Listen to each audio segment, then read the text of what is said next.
Hi, let's see how to work with the GPUDog effect. First of all, we have to apply the GPUDog effect to the layer, and we can apply it to any kind of layers. For each kind of layers, it will act a little bit differently, but we will talk about this a little bit later. So for now, I'm gonna apply the GPUDog effect to the adjustment layer. I'm selecting it, and then I'm going to Effect.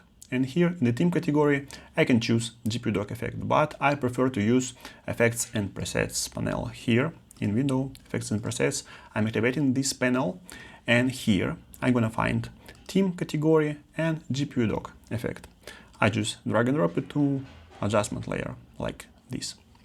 So I'm hiding this timeline panel, and for now it prompts me to open GPUDog Kennel. So please open GPU Kennel, select a GPUppy. To open Kennel, I have to click on the Open Panel button, but I can also use Window Extensions, and here GPUDog Kennel panel. It works absolutely the same. Here we actually in the GPUppies category, because we have now 3 category, but it is developer category because it's a developer version of GPUDog. And here also we have a settings, this icon. And in the GPUppies library, we see all kind of categories like glitch, stylize, and we can also filter it by category. For example, I want to see only glitch category, or I want to find, I don't know, some effect that I want to use, or I want to see only free GPUppies, or I want to see only pro GPUppies, or custom GPUppies. That means GPUppies that you wrote yourself. And GPUppies are actually a zoo of different effects built on shaders, which means you can change the code or write new effects based on it, or maybe create it from scratch. That works too, but we will talk about it again a little bit later. For now, let's go ahead to GPUppies. Let's see some GPUppies. Some effects. For example, here the most first effect is decoder glitch. I'm gonna apply it, and we see this glitch animation. Let me play it through timeline, and I can tweak some parameters. For example, scale, I can do like this, or intensity, or maybe put it to 0, or maybe use hold parameters. You can play and tweak these parameters on your own. It's really fun. I recommend you to just play with it to feel it. So let's go ahead, and I want to notice that, for example, if I'm not select this effect and I press to another GPUppy, it will be replaced by it. If I deselect GPUppy or effect and I'm click on some effect, it will add additional GPUppy. And it turns out that you can order it, or you can make kind of multi-channel effects by stacking effect on top of each other. But for now, let me use only one kind of channel. For example, here, noise filter, which I really like, this kind of glitch effect, where I can use volume parameters. Really fun to play and tweak with parameters, or I can tweak bands to make more vertical bands. And as you can see here, we have a QR code and the debug version, because it's the developer version, you won't see this. But for remove this watermark, we have to register GPUDog effect. So I'm press here register, and it will open activation, product activation dialog. I'm just copy and paste license code here and click activate. It activating, and now watermark will disappear. And now the editor is also available to me, which we will talk about a bit later. See, this is source code of noise filter. Then I'm gonna show you this effect, which I also really like. Also, we have here VHS effect, like kind of a retro, or stylization, for example, bars. It looks like ASCII, you know, but with angle parameter, because when the angle is 0, it will just look like stripes on the frame. But of course, you can tweak it by cell size, or brightness, or contrast, etc., etc. And also we have bokeh glow. It's like a glow, but with bokeh, with bokeh radius, with IQ gradient, also CRT effect, Dither, of course, with color levels, kind of palettes, halftone, very popular effect.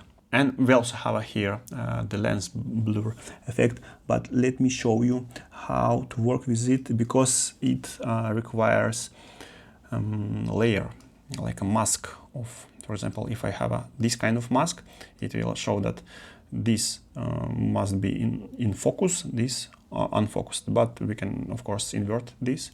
Let me show you.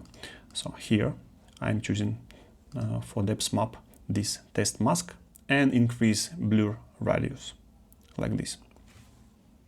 And I of course can choose the point on the layer to focus on the object.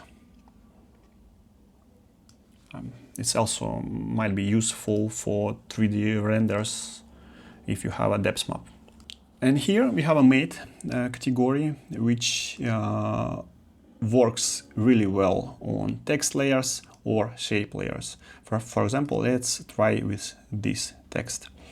It like bevel effect. You see, it's like regular bevel, but of course you can see normal map here, shadow mask here, highlight mask here, or default, tweak qualities, or maybe stack it with another angle, and you see it will look a little bit different. So let me delete these effects. And also I really like this stroke effect, because again we use this IQ gradient with cyclist category. You see, it's like this. Here we can use as horizontal, vertical, again tweak numbers of cyclists, quantity of cyclists, how palette is spreading. It's really fun to play with these kind of colors, you see. Also long shadow, of course, which I really like. I like most of the GPUDog effects because I made it. So here we can tweak angle, we can tweak lengths, and again Quilez palette.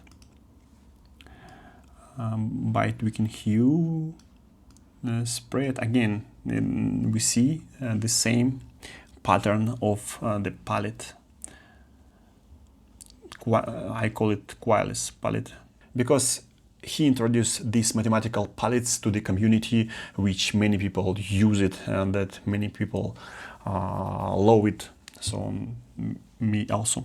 And then I'll show you, of course, you can use fill, regular fill with custom colors, or show only shadows, or fading of the shadow, or tweak the samples, etc., etc. Then I'm gonna show you the liquid glass effect, which is very important to show because it reacts on the size of adjustment layer. See, here we have adjustment layer, and when I change it, the liquid glass is changing as well. We can change chromatic dispersion, we can change refract size.